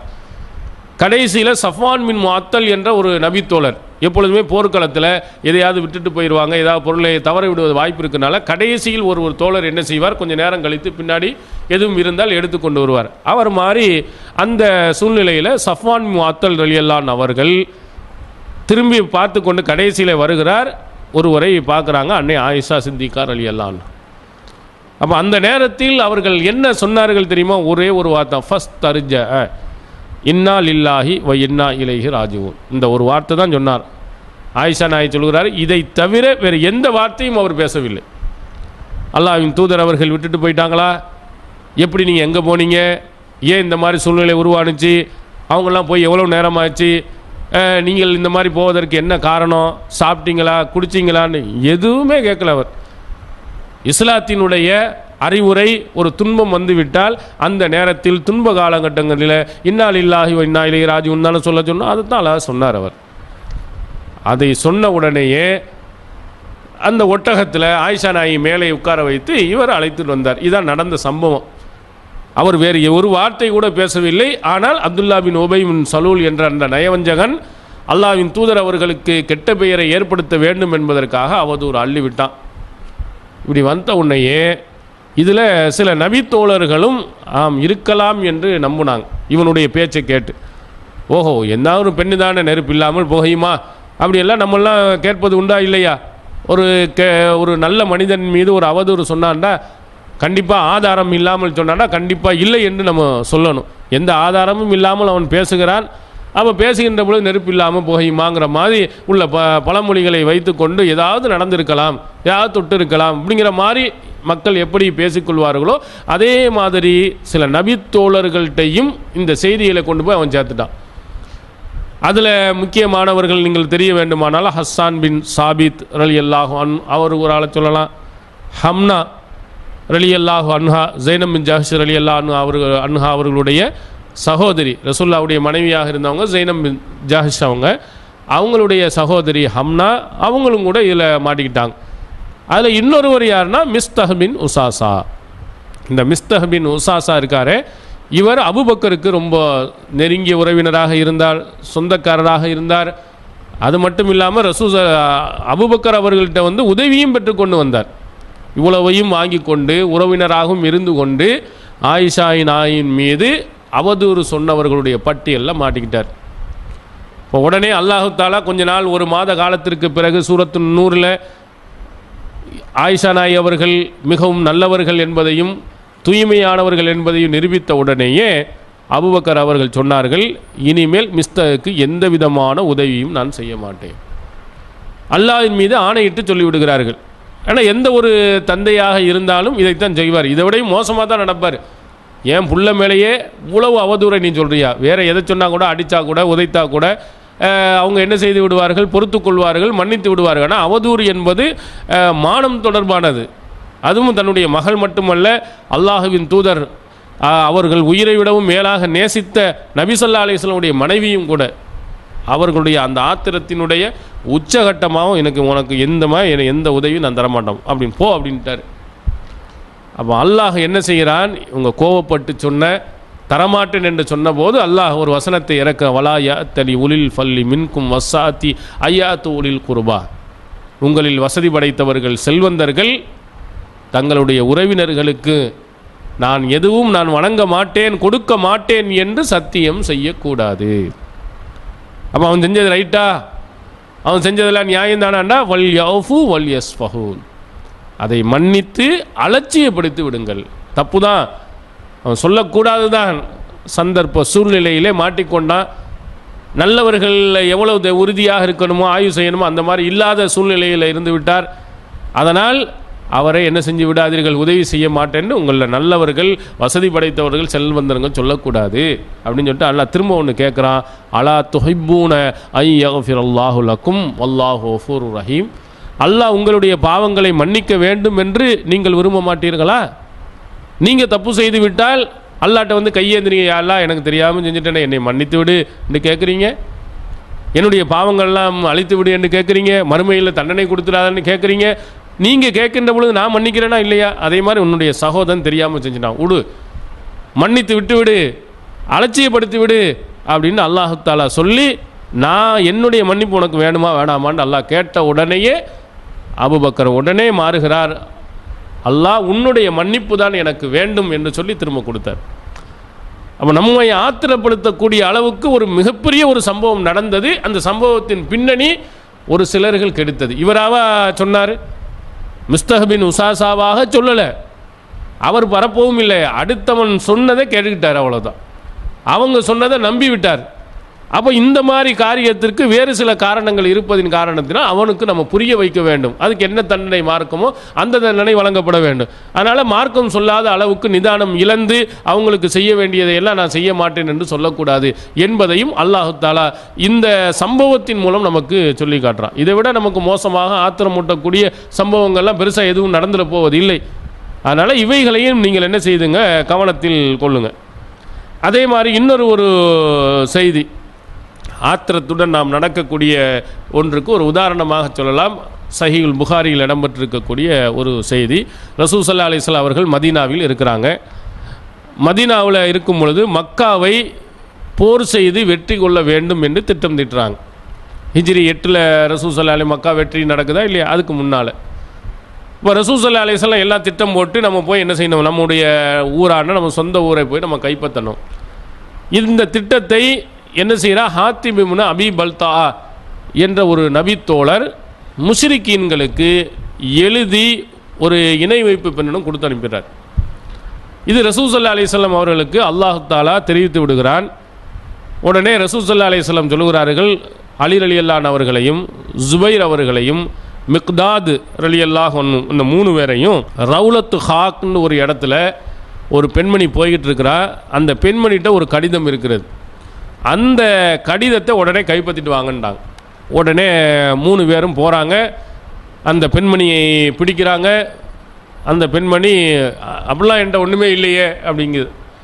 எப்பொழுதுமே திருடன் தான், திருடன் ஒத்துக்கிற மாட்டான் இல்லையா, அந்த மாதிரி அதெல்லாம் இல்லையே நான்லாம் உடனே இந்த போலீஸ்காரன் ட்ரீட்மெண்ட்டுன்னு சில சொல்லுவாங்க. சும்மா சொன்னால் என்ன செய்ய மாட்டான், பதில் வராது. அவன் கொடுக்குற மாதிரி கொடுத்தோம்னு சொன்னால் கடைசியில் என்ன செஞ்சிடறாங்க, என்னங்கிறத வாங்கிடுறான். அதே மாதிரி அந்த நபித்தோழர்கள் சொன்னாங்க, நியாயமாக கேட்குறோம், ஒழுங்காக கொடுத்துரு, அப்படி இல்லையானால் உன்னுடைய ஆடைகளை எல்லாம் களைந்து சோதனை செய்கிற மாதிரி ஆயிரும், அந்த நிலைக்கு எங்களை என்ன நிர்பந்தப்படுத்திடாது.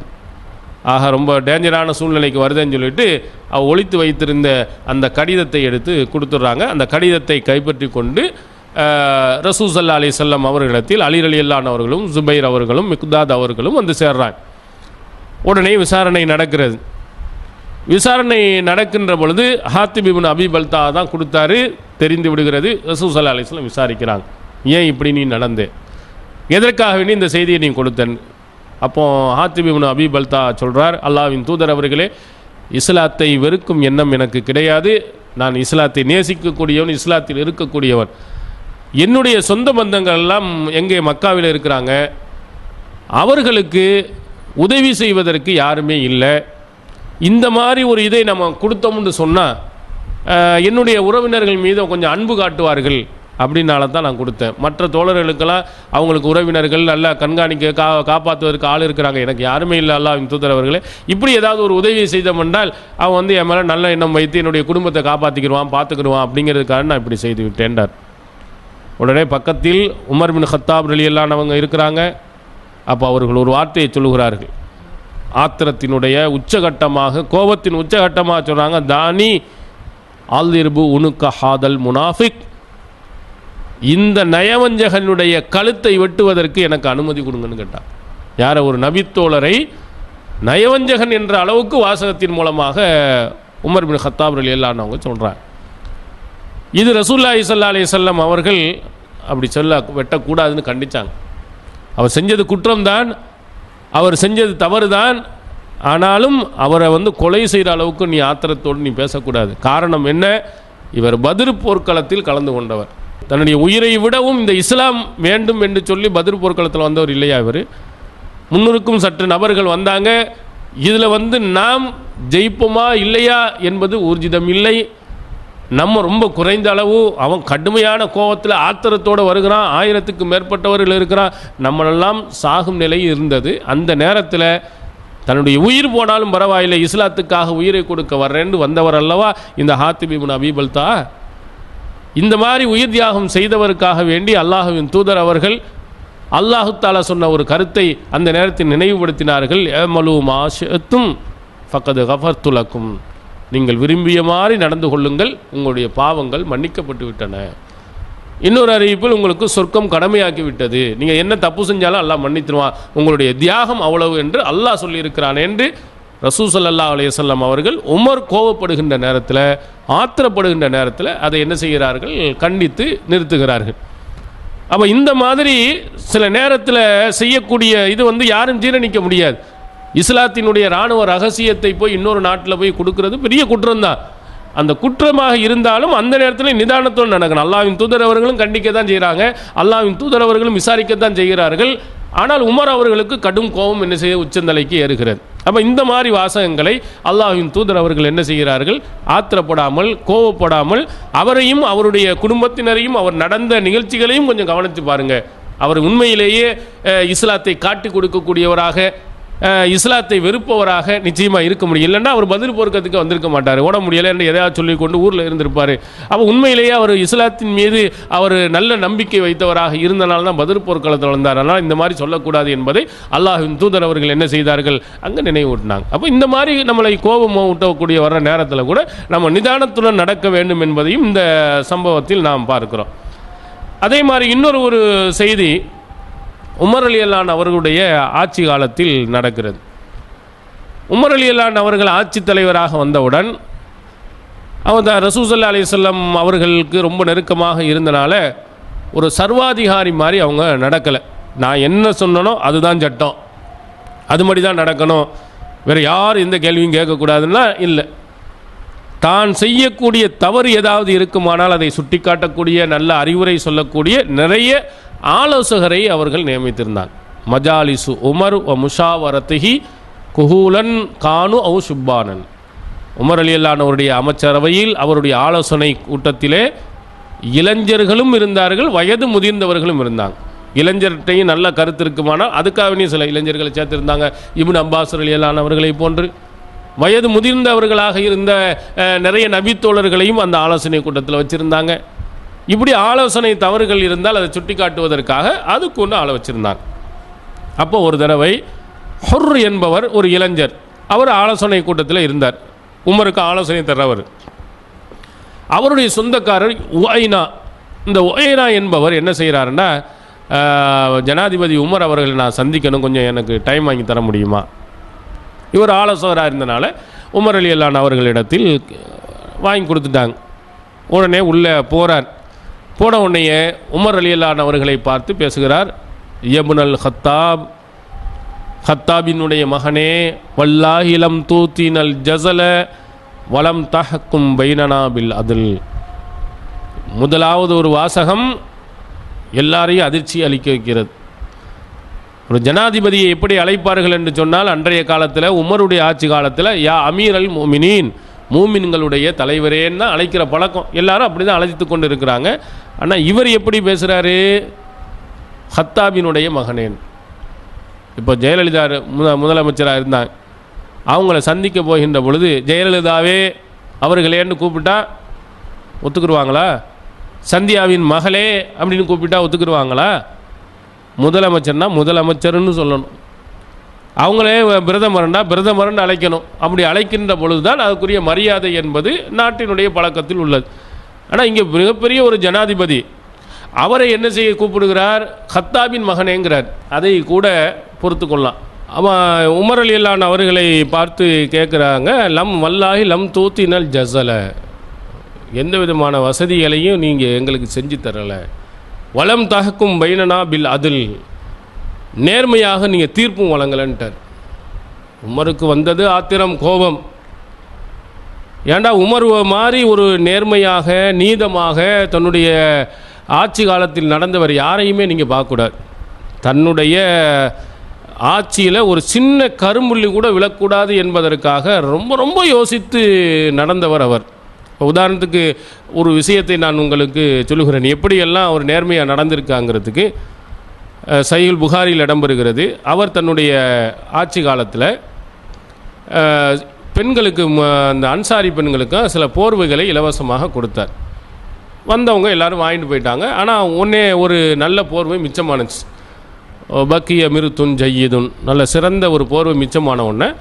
அங்கே இருந்த ஆலோசகர்கள் சொன்னாங்க, இதை உங்களுடைய மனைவி உம்மு குல்சுமுக்கு கொடுக்கலாமே அப்படின்னு. உடனே உமர் அவர்கள், மிச்சமாக தான் இருக்குது, எல்லாம் வாங்கிட்டு போயிட்டாங்க, ஒன்றும் சரி மனைவி கொடுப்போமேன்னு கொடுக்கல. அப்போ அவர்கள் சொல்லுகிறார்கள், உம்மு சுலைத் அஹக்கு, உம்மு சுலைத்துங்கிற ஒரு பெண்மணி இருக்கிறாங்க, அவங்க தான் இதுக்கு தகுதியானவங்க, வரல இன்னைக்கு.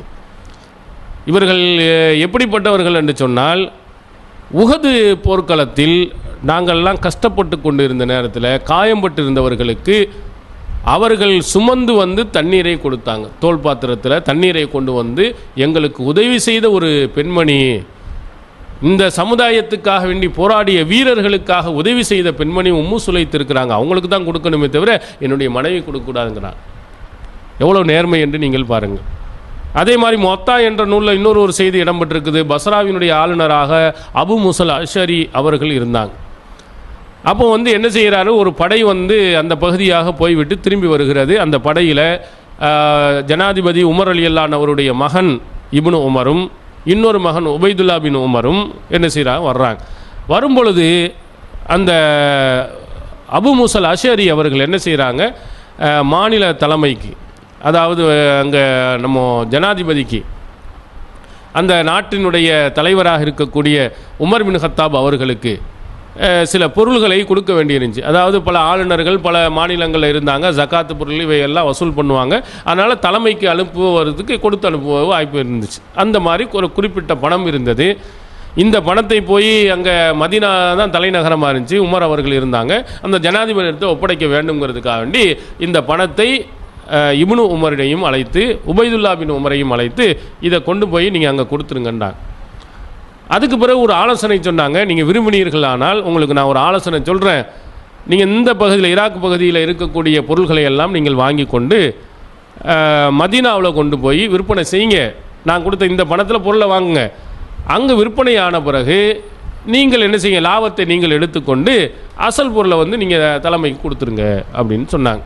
ஓஹோ, இதுவும் நல்ல இதாக இருக்குது அப்படின்ட்டு கஷ்டப்பட்டு சிரமப்பட்டு பொருட்கள்லாம் வாங்கி ஒட்டகத்தில் ஏற்றிக்கொண்டு மதீனாவில் மதீனாவில் கடை வீதிகளில் விற்பனை செய்துவிட்டு உமர் அவர்களை சந்திக்க போகிறாங்க. நடந்த விஷயத்தை அப்படியே முழுமையாகவும் சொல்லிட்டாங்க. நாங்கள் பணம் தந்தாங்க இவ்வளவுன்னு சொல்லாமல், அபு முசல் அஷரி இப்படி சொன்னார், இவ்வளோ பணத்தை கொடுத்தார், நாங்கள் வியாபாரம் செஞ்சோம், இந்த இருக்குது உங்களுக்கு தந்த அசல் பணம், இது எங்களுக்கு லாபம்னு எடுத்துட்டாங்க. அப்போ உமர் பின் கத்தாப் அவர்கள் அவங்க ரெண்டு பேரையும் பார்த்து கேட்டாங்க, குல்லுல் ஜெய்சி அஸ்லஃபஹு, எல்லா படை வீரர்களுக்கும் உங்கள் ரெண்டு பேருக்கும் தந்த மாதிரி கொடுத்தாரான்னு கேட்டாங்க. ஜனாதிபதி மகன் என்பதினால கொடுத்தாரா அல்லது எல்லா மக்களுக்கும் ஆளு கொஞ்சம் கொஞ்சம் கொடுத்து வாங்கிட்டு போங்கன்னாங்க. இல்லை யாருக்கும் கொடுக்கல, எங்கள் ரெண்டு பேருக்கு தான். அப்போ உமர் பின் கத்தாப் அவர்கள் சொன்னாங்க, அப்படி கொடுத்திருப்பாரானால் முழு தொகையையும் தரணும், லாபம் மொத்தத்தையும் தரணும், ஒரு ரூபா கூட உங்களுக்கு கிடையாது அப்படின்ட்டு. எப்படி நேர்மையாக சிந்திக்கிறான்னு பாருங்கள். இப்படி செய்தால்தான் அடுத்த தடவை ஜனாதிபதி பிள்ளை என்பதற்காக வேண்டி சலுகை காட்ட மாட்டாங்க, பிள்ளைகளும் போய் எதிர்பார்க்கவும் மாட்டாங்கிறனால நீ இவ்வளோ கஷ்டப்பட்டு தூக்கிட்டு வந்தியே, சிரமப்பட்டியே, விற்பனை பண்ணிய, எல்லாம் நாசம் உனக்கு, எல்லாத்தையும் இங்கே தலைமைக்கு தான் கொடுக்கணும், ஒரு ரூபாவோட கிடைக்காது.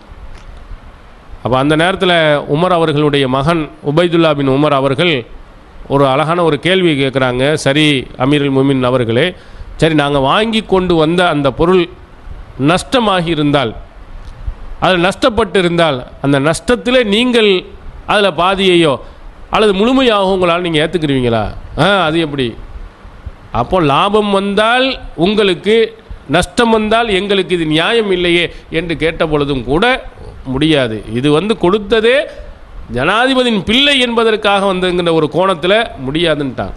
அப்போ அங்கே இருக்கக்கூடிய அந்த தலைவர்கள்லாம், அவர் ஆலோசகர்கள்லாம் சொன்னாங்க, பாவம் அவங்க அங்கிருந்து கஷ்டப்பட்டு சிரமப்பட்டு பொருளை தூக்கிட்டு வருவது சாதாரண விஷயம் இல்லை. அந்த நேரத்தில் அவ்வளவு கஷ்டப்பட்டு இருக்கிறனால அவங்களுக்கு வேணாம், நமக்கு வேணாம், நம்ம அசலை வாங்கிக்கிடுவோம், அந்த லாபத்தில் பாதி நமக்கு லாபமும் அவங்களுக்கு பாதியை நம்ம என்ன செஞ்சுவோம், கொடுப்போம் அப்படின்னு சொன்னவுடன் அதை உமர் ரலியல்லாஹு ஏற்றுக்கொண்டாங்க. இந்த மாதிரி நீங்கள் பார்த்தீர்களானால் ஒரு சின்ன தவறு கூட வராத அளவுக்கு ரொம்ப நேர்மையாக கவனித்து நடந்தவர் அல்லவா உமர் அவர்கள். அவரை பார்த்து ஒரு ஆதாரம் இல்லை, இந்த இருக்குது, நாங்கள் இவ்வளோ கஷ்டப்பட்டு உங்கள்ட்ட கேட்டோம், ஒன்றும் செய்யலை அப்படின்னு சொன்னால் அது நீ யாருன்னு சொல்லலாம். ஒரு பிரச்சனையை நாங்கள் கொண்டு வந்து உங்கள்கிட்ட சொன்னோம், அநியாயமாக நீங்கள் தீர்ப்பு வழங்கினீங்க அப்படின்னு ஏதாவது சொன்னாலும் சொல்லலாம். ஆனால் எந்த விதமான ஆதாரமும் எதுவுமே இல்லாமல் சொன்ன உடனேயே அவங்களுக்கு ரொம்ப கோவப்பட்டார்கள், ஆத்திரப்பட்டார்கள், அடிக்க போனார்கள். அப்பொழுதுதான் அந்த இளைஞர் ஆலோசனைக்குன்னு வச்சுருந்தாரே அவர் சொல்கிறார் உமர் அவர்களை பார்த்து, அல்லாஹு தஆலா தன்னுடைய நபிக்கு சொல்கிறான், ஹுதில் அஃப்வ வஅமுர் பில் உருஃபி வாரில் அனில் ஜாஹிலீன், மன்னிப்பை எடுத்துக்கொள்ளுங்கள், நல்லதை ஏவுங்கள், முட்டாள்களை புறக்கணிங்கள் என்று அல்லாஹ் தன்னுடைய நபிக்கு சொல்கிறான் அப்படின்னு மட்டும்தான் சொன்னார்.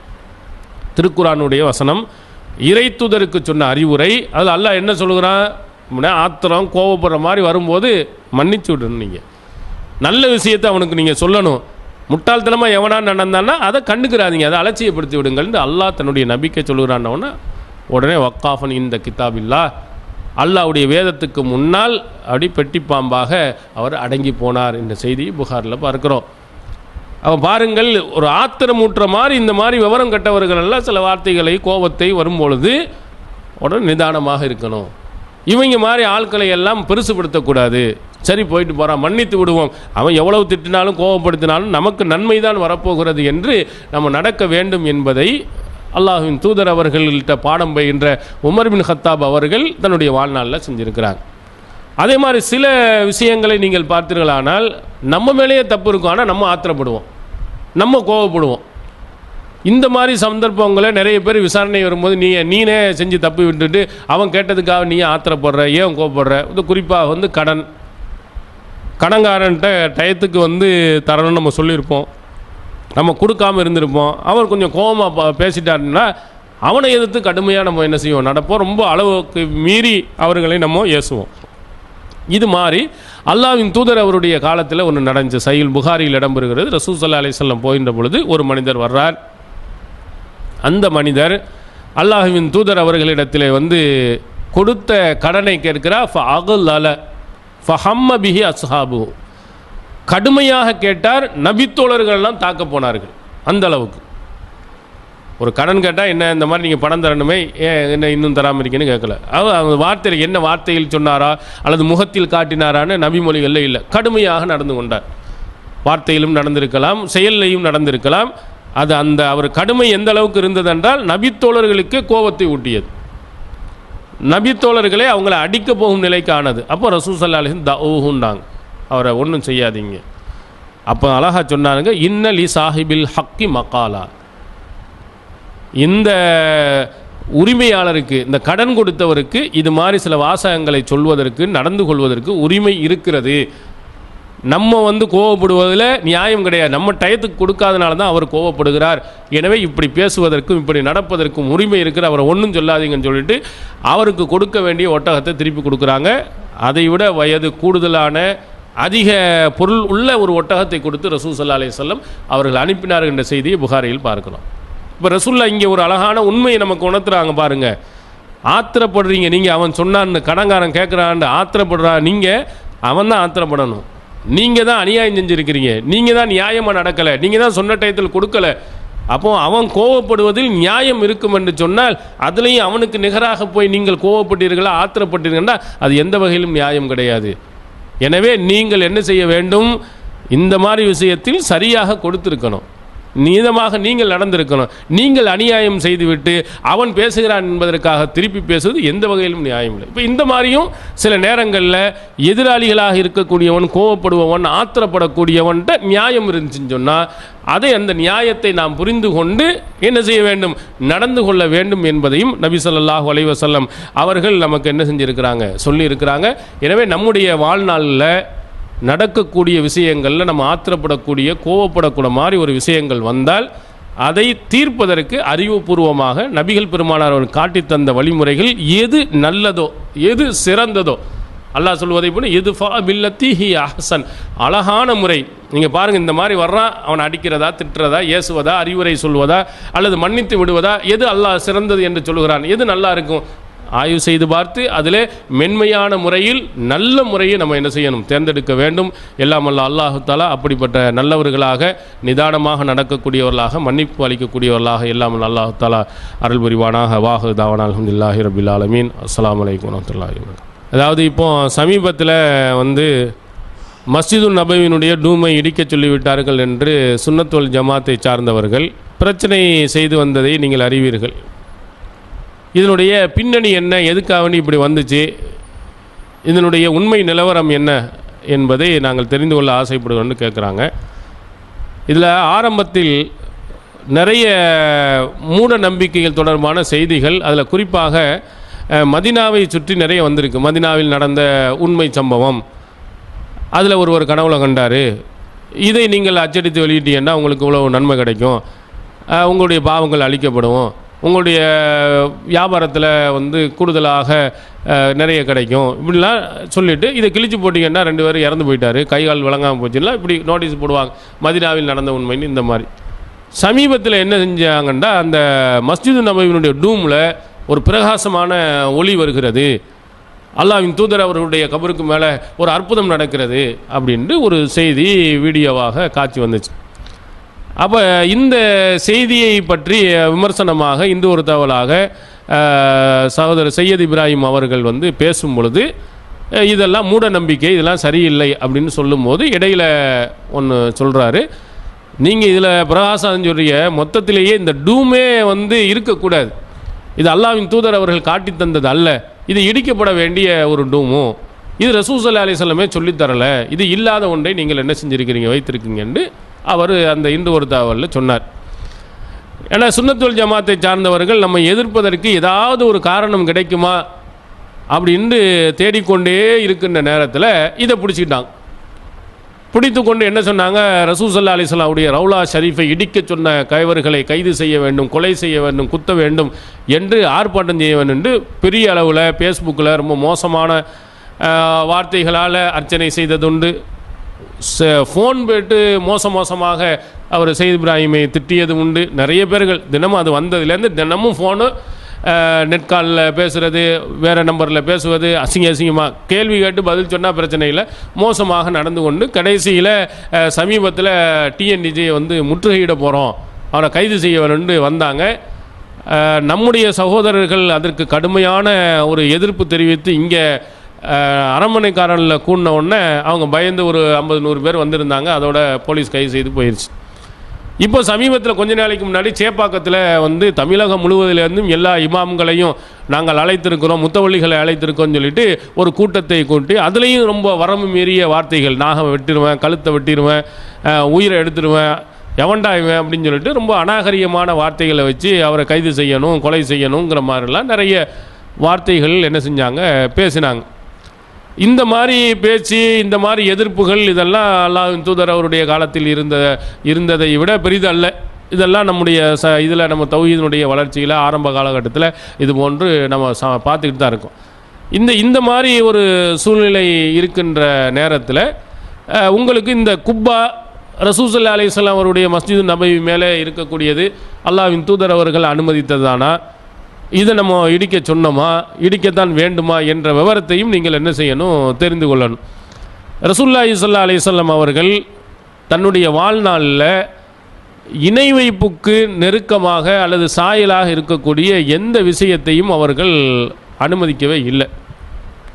அதில் வணக்க வழிபாடுகள் உருவாகக்கூடிய இடம் எங்கே உருவாகுதுன்னு சொன்னால், எவர்கள் நல்லவர்களாக இந்த உலகத்தில் தௌஹீதை சொன்னாங்களோ அவர்களையே கடவுளாக மாற்றும் வேலைகள் தான் இந்த சமூகத்தில் மிகப்பெரிய ஷிர்க்குக்கு ஒரு அடித்தளமாக அமைந்தது என்பதை அல்லாஹ்வின் தூதர் அவர்கள் புரிந்திருந்தாங்க. அதான் உம்மு சலமா ரலியல்லாஹு அன்ஹா, உம்மு ஹபீபா ரலியல்லாஹு அன்ஹா அவங்க வந்து இங்கே போயிட்டு வர்றாங்க, அபிசினியாவுக்கு போயிட்டு வந்து அங்கே ஒரு வணக்கத்தலத்தில் உள்ள அற்புதமான பில்டிங்கை பார்த்து வர்ணித்து சொன்னபோது ரசூல் ஸல்லல்லாஹு அலைஹி வஸல்லம் ஒரு வாசகத்தை சொன்னாங்க. இது புகாரியில் நீங்கள் பார்க்கலாம். இந்த பில்டிங், இந்த வணக்க வழிபாடு எப்படி உருவானுச்சு தெரியுமா? இதா மாத்தல் அப்துஸ் சாலிஹ் அபிர் ரஜுலு சாலிஹ் பனவ் அலா கபரிஹி மஸ்ஜிதா. நல்லடியார்கள் யாராவது இறந்து விட்டார்கள் என்று சொன்னால் அவங்களுடைய கபருக்கு மேலே வணங்கும் இடத்தை கட்டி விடுகிறார்கள். இந்த மாதிரி தான் அங்கே கட்டியிருக்கிறாங்க. ரொம்ப அற்புதமானது, அழகானது. நீங்கள் வியத்து பேசுகிறீங்களே, இது ஒரு சாதாரண விஷயமா? தாலிக்க ஷிராருல் ஹல்கு இந்தல்லா. இது அல்லாஹ்விடத்திலேயே படைப்பினங்கள்லேயே இந்த மாதிரி கட்டியவன் தான் மிகவும் மோசமானவன். ஒரு மனிதன் இறந்தாண்டா அவனுடைய கபருக்கு மேலே வணங்கும் இடத்தை கட்டி அங்கே போய் பாத்தியா ஓதுறது, கையேந்துவது, இந்த மாதிரி காரியத்தை ஒருத்தன் செஞ்சாண்டா உலகத்திலேயே இவன் தான் ரொம்ப மோசமான, படைப்பிலே மோசமானவன் அல்லாஹ்வின் தூதர் அவர்கள் கடுமையாக அந்த சமுதாயத்துக்கு எச்சரிக்கை செஞ்சாங்க. அதே மாதிரி புகாரியில் இன்னொரு செய்தி இருக்கிறது. வக்கால ஃபி மர்லிஹி அல்லதி மாத்தஃபி. ரசூல் ஸல்லல்லாஹு அலைஹி வஸல்லம் அவர்கள் எந்த நோயில் இறந்து போனார்களோ அந்த நேரத்தில் ரசூல் ஸல்லல்லாஹு அலைஹி வஸல்லம் ஒரு கருத்தை சொன்னார்கள். லானல்லாஹுல் யஹூத வன்னசாரா இத்தஹது குபூர அம்பியாயிஹிம் மசாஜித். அல்லாஹு தாலா யூத கிறிஸ்தவர்களை நாசமாக்கட்டும். ஏனென்னா நபிமார்களுடைய கபறுகளை வணங்குமிடமாக ஆக்கிட்டாங்க. எப்போ இறக்கின்ற நேரத்தில் அல்லாஹ்வின் தூதர் அவர்கள் சொன்ன ஒரு முக்கியமான ஒரு விஷயம் என்னென்னா, நபிமார்களுடைய கபரையே வணங்குமிடம் ஆக்கினா கூட அது மிகப்பெரிய ஒரு குற்றம், லேனத்திற்குரிய சாபத்திற்குரிய குற்றம் சொன்னாங்க. அல்லாஹ்வின் தூதர் அவர்களும் இறை தூதர் தான். அந்த இறை தூதர் தான் சொன்னாங்க, இறந்த இடங்களை கபறுகளை வணங்குமிடமாக ஆக்கக்கூடாது. அப்படி இறை தூதருடையதை செஞ்சாலும் தப்பு தான், சாதாரண மனிதனை செஞ்சாலும் தப்பு தாங்கிறத உணர்த்தினாங்க. உணர்த்தியது மட்டுமல்லாமல் அந்த மாதிரி ஒரு காரியங்கள் நடக்கக்கூடாதுங்கிறது தன்னுடைய வாழ்நாளில் தன்னுடைய மருமகன் அலி ரலியல்லாஹு அன்ஹு அவர்களை அழைத்து சொன்னார்கள். வலா கபுரன் முஷ்ரிஃபன் இல்லா சவ்வைத்தஹு. இந்த நம்ம பகுதியில் தரை மட்டத்துக்கு மேலாக இருக்கக்கூடிய எந்த கபரையும் தரைமட்டமாக்காமல் விட்டுறாது. தரைக்கு மேலே ஒரு கபரு இருந்தால் உடைச்சி நொறுக்கிட்டு வா அப்படின்னு அலி ரலியல்லாஹு அன்ஹு அவங்களுக்கு ரசூல் ஸல்லல்லாஹு அலைஹி வஸல்லம் சொன்னாங்க. சஹீஹ் முஸ்லிமில் இடம் இருக்கிறது. அவர் என்ன செய்கிறார், தன்னுடைய ஆட்சி காலத்தில் அபூபக்கர் ஆட்சிக்கு பிறகு, உமருடைய ஆட்சிக்கு பிறகு, உஸ்மானுக்கு பிறகு அலி ஆட்சிக்கு வரும் பொழுது சொல்லுகிறார், அபுல் ஹய்யாஜ் என்பவரை அழைத்து சொன்னார், அலா அபஅசுக்க அலாமா பாசனி அலைஹி ரசூலுல்லாஹி ஸல்லல்லாஹு அலைஹி வஸல்லம். அல்லாஹ்வின் தூதர் அவர்கள் என்னை எந்த பணிக்கு அனுப்பினாங்களோ அதே பணி உனக்கு அனுப்புகிறேன். உயரமாக இருக்கிற எந்த கபரையும் தரைமட்டமாக்கால் விடாது, அடித்து நொறுக்குன்னு அனுப்புனார். அவரும் என்ன செஞ்சார், நொறுக்கியிருக்கார். கபறுகள் சமமான நிலையில் தான் இருக்க வேண்டும் என்பதுதான் ரசூல் ஸல்லல்லாஹு அலைஹி வஸல்லம் விரும்பியது. அதுக்கு மேலே கட்டடம் கட்டுவது, குப்பா கட்டுவது, இவையெல்லாம் ரசூல் ஸல்லல்லாஹு அலைஹி வஸல்லம் எதிர்த்தவை. இந்த மதீனாவில் இருக்குதே இப்போ இருக்க இந்த குப்பா, இது ரசூல் ஸல்லல்லாஹு அலைஹி வஸல்லம் கட்டினாங்களா, சஹாபாக்கள் கட்டினாங்களா, இவர்கள் மதிக்கக்கூடிய 4 இமாம்கள் அவர்கள் கட்டினாங்களா, அவங்களுடைய காலத்தில் கட்டினதா, தாபீன்கள் காலத்தில் இல்லவே இல்லை. அந்த காலத்திலே எல்லாம் குப்பாக்கள் இருக்கவே இல்லை. எப்போ வருகிறது என்று சொன்னால் ஹிஜ்ரி 678. ஹிஜ்ரி 678 அல் மன்சூர் கலாவூன் என்ற ஒரு மன்னர், மன்சூர் அல் கலாவூன் என்று சொல்லக்கூடிய ஒரு மன்னர் எகிப்து, சிரியா போன்ற பகுதிகளை என்ன செய்கிறார், பார்வையிடுறார். அதில் வந்து கட்டடங்களில் இறந்து போன கட்டம் அற்புதமாக கட்டி வச்ச ஒன்று தான். அதை பார்த்து மஸ்ஜிது நபவியில் அந்த மன்னர் கட்டின கட்டம் தான் இந்த குப்பா. இது எப்போ கட்டினா 678 ஹிஜ்ரி 600 ரசூல் ஸல்லல்லாஹு அலைஹி வஸல்லம் இறந்து 600 வருடங்களுக்கு பிறகுதான் இந்த பச்சை குப்பா என்ன செய்யப்படுகிறது, கட்டப்படுகிறது. இது ரசூல் ஸல்லல்லாஹு அலைஹி வஸல்லம் அங்கே கட்டலை, தாபியன்கள் கட்டலை, இமாம்கள் கட்டலை. பின்னாடி 600 வருடம் காலத்துக்கு வரை யாராவது ஒரு மன்னன் கட்டிய குப்பா தான் அது. ரசூலுல்லாஹ் சொன்னது இல்லை, ரசூல் ஸல்லல்லாஹு அலைஹி வஸல்லம் அந்த மாதிரி கட்டக்கூடாதுன்னு தான் சொன்னாங்க. இது தொடர்பாக அரபு நாட்டில் இருக்கக்கூடிய அறிஞர்கள் தெளிவான ஃபத்வா கொடுத்துருக்காங்க. உங்களுக்கெல்லாம் தெரியும் பின்பாஸ் அப்படின்ட்டு, அவர் இறந்துட்டார். அவர் சிறந்த மார்க் அறிஞராக அரபு நாடுகளில் போற்றப்பட்டவர். அது மட்டும் இல்லாமல் அரசினுடைய அதிகாரப்பூர்வமான ஃபத்வா கொடுப்பவராகவும் அவர் இருந்திருக்கிறார். அவருடன் இன்னும் 2 பேர் சேர்ந்து ஒரு ஃபத்வா கொடுக்குறாங்க. இந்த குப்பாவை பற்றிய ஃபத்வா கொடுக்குறாங்க. அது என்ன அரபியில் எழுதப்பட்டிருக்குன்னா, ஃபத்தாவா அல் லஜினத்து தாயிமா, அல் லஜினத்து தாயிமா என்று சொல்லக்கூடிய அரசினுடைய ஃபத்வா இதில் சொல்லப்பட்டிருக்கிறது. லி அன்ன பினா உலாயி கன்னாஸ் அல் குப்பத் அலா கபரிஹி ஸல்லல்லாஹு அலைஹி வஸல்லம், நபி ஸல்லல்லாஹு அலைஹி வஸல்லம் அவருடைய கபரின் மீது கட்டப்பட்டுள்ள அந்த குப்பா இருக்கிறதே, இதை செய்தது ஹராமுன், தெளிவான வார்த்தைகள் எழுதியிருக்காங்க, ஹராம். ரசூல் ஸல்லல்லாஹு அலைஹி வஸல்லம் அவருடைய கபருக்கு மேலே உள்ள அந்த குப்பாங்கிறது ஹராமாகும். யஸிமு ஃபாயிலுஹு, இதை செய்தவர் பாவியாவார். இதை வச்சுக்கிட்டு மற்ற கபரிலெல்லாம் கட்டலான்னு கட்டக்கூடாது. ஏன்னா ரசூல் ஸல்லல்லாஹு அலைஹி வஸல்லம் கபரின் மீது கட்டடம் கட்டுவது தடை செய்தாங்க, கட்டடத்தை இடித்தார்கள் என்ற ஆதாரங்களை எல்லாம் சொல்லி அந்த சவுதி அரசாங்கத்தினுடைய அதிகாரப்பூர்வமான ஃபத்வா கொடுக்கக்கூடிய அறிஞர் குழுவே என்ன செய்ய சொல்லியிருக்குதுன்னா, அதை இடிப்பது தான் இது. இன்னும் சொல்லியிருக்கிறாங்க, இது அறிஞர்கள் இடிக்கிறது அவங்களுடைய கடமை அல்ல, அவங்க சொல்வதுதான் கடமை, ஆட்சியாளர்கள் தான் அதை செய்ய வேண்டும் அப்படின்னு குறிப்பிட்டு இருக்கிறாங்க. இதை ஏன் அவர்கள் செய்யவில்லை, என்ன காரணம், இடிச்சிருக்க வேண்டியதானண்டா, சில உலகத்தில் ஏற்படக்கூடிய பிரச்சனை, இந்த சின்ன சின்னோன்னு ஊன்னு கத்துறாங்கல்ல, விவரம் கட்டவர்கள் நிறைய பேர்கள் இருப்பார்கள். இதனால் இந்த சமுதாயத்தில் ஒரு பிரச்சனைகள், குழப்பங்கள், சண்டைகள், கொலை கொள்ளைன்னு இந்த மாதிரி வந்துடக்கூடாதுங்கிறதுக்காண்டி ஆட்சித்தலைவர்கள் பயந்திருக்கலாம். அதுக்குனால பயந்து இருக்கக்கூடாது, ஆனால் அவர்களுடைய எண்ணம் இப்படி இருந்திருக்கலாம் என்பதையும் அந்த இதிலேயே எழுதப்பட்டிருக்கு. இது உதாரணம் சையதுல் ஃபவாயிது என்று சொல்லக்கூடிய ஒரு சிறந்த இணையதளம், ஒரு 100 கோடி பேருக்கு மேலே அரபு நாட்டில் பார்த்த ஒரு sayyidu.net SAID.netன்னு ஒரு இதில் பார்த்தீங்கன்னா இதை பற்றிய இது அப்படியே போடப்பட்டிருக்கு. நம்முடைய ஃபேஸ்புக்கிலையும் என்ன செஞ்சுருக்கிறோம், அதை நம்ம போட்டிருக்கிறோம். இந்த மாதிரி அவங்க கொடுத்த ஃபத்வாவினுடைய அரபி மூலம், அதனுடைய தமிழாக்கம், அது தொடர்பான ஹதீஸுகள், அது பற்றிய அரபிய இந்த மதுஹப் அறிஞர்களான அபு ஹனீஃபா அவருடைய கருத்து, அதே மாதிரி ஹனஃபி மதுஹபை சார்ந்த அறிஞர்களுடைய கருத்து, இதையெல்லாம் நம்ம தொகுத்து அரபி மூலத்துடன் நம்ம என்ன செஞ்சுருக்கிறோம், ஃபேஸ்புக்கிலையும் போட்டிருக்கிறோம். அதே போல் தீன்குல பெண்மணியில் இந்த மாதத்தில் அந்த இது வந்திருக்கு, அதைத்தான் நம்ம ஃபேஸ்புக்கில் கொடுத்துருக்குறோம். அதுலேயும் நீங்கள் என்ன செய்யலாம், விரிவாக பார்க்கலாம். நபி ஸல்லல்லாஹு அலைஹி வஸல்லம் அவருடைய காலத்தில் அந்த குப்பா இருந்ததில்லை. எனவே அந்த குப்பாவை நம்ம வைத்திருப்பது மார்க்கப்படி கூடாது. இந்த கருத்தை தான் நம்ம சொன்னோம், ரசூலுல்லாஹ் சொன்னதை தான் சொன்னோம். இதை பிஜே அவர்களும் கூட பல வருடங்களுக்கு முன்பாகவே இதே கருத்தையே என்ன செஞ்சிருக்கிறார், தெளிவாக சொல்லியிருக்கார். அது கூட ஃபேஸ்புக்கில் வீடியோவாக என்ன செய்யப்படுகிறது, போடப்பட்டிருக்கிறது என்பதை நீங்கள் பார்த்துக்கிறீங்க. நீங்கள் அந்த புத்தகத்தில் விரிவாக நீங்கள் படித்துக்கொள்ளலாம். அல்லாஹ்.